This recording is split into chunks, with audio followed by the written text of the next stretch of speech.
some amazing work has been done on QR codes. Yes. Which would make transactions very easy. Outstanding. Can you dwell a little bit on that? Outstanding. For everyone here? Because that's a very fascinating area. I think this is one of the most interesting innovations that has happened out of India, actually, with our team working with others and with the help of the government. We standardize what's called a QR code. What that does is it takes away the need for an old terminal, which costs a lot of money, which needs to be connected to a landline, which needs to be maintained, which software needs to be paid for. All that is gone and replaced with essentially a single code on a sheet of paper that is unique to that merchant. I think this is transformative. Yeah. I'm a believer that countries like India can actually take their rightful place in determining the future of this international order because of the leadership being strong and the quality of the people in this country.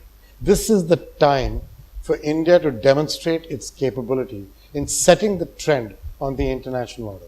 And by that I mean everything in the corporate world. I mean things that you and I have discussed so many times, which are easy to talk about but hard to deliver. Corporate governance, market access, open competition, intellectual property for America and for India, not just in one country. India's post-demonetizations pushed for digitization in a very big way. We're seeing a lot of disruption. 900 odd financial technology startups. We are seeing, India has a unique ecosystem of a unified payment interface at the back. We're seeing a lot of new apps. Bheem app, Google has invented the Google app for India. I was quite amazed yesterday. The Google India head told me they've had 9 million downloads. How is that going to impact Mastercard?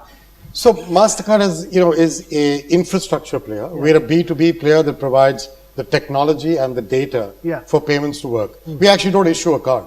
Banks issue the cards. I actually think India's creation of Aadhaar and the unified payment interface that actually Nandan Nilekani, we were talking about him just now, he started the work on that, about 10 years ago? And that work has created a backbone that all of us can build on. People like you who are capable of driving that thinking, you are the reason why India will win. So if you were made the education minister of India, God forbid, what are the 3 structural changes you'll carry out in the Indian education? I would promote you to be my boss instantly, so you can do all the work, right? Well, that's a sign of a great CEO. I'm sorry, we are friends. Spotting the best talent in town. We have this repartee all the time. You'll get used to us if you watch us together. This is not a new thing. Actually, it's a great question. I would do the best I could with school level education for the first period of my effort. Because I believe that college and business school minds have already begun to develop to an extent, and not improving school education to the best possible would be a sin for a long time. And I would do all I could to focus on that. So how do we use technology to leapfrog in many of these areas? So actually that's a really, talking about technology, people don't know that 14% of my employees are in India. And they're not back office call center. That's not what I'm doing.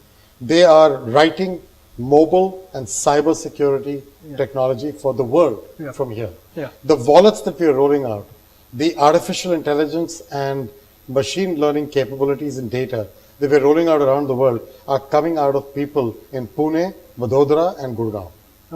And that is because of the skill set that exists here. That same skill set can be applied not just to financial technology, which is what we were talking about earlier, but also to things in education and also to things in healthcare.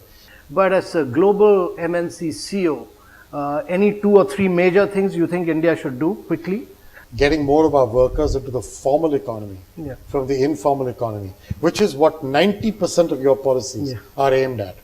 So whether we talk about Make in India or skilling or improving bank balance sheets or digitization or demonetization, they're all basically aimed at getting people into the formal economy.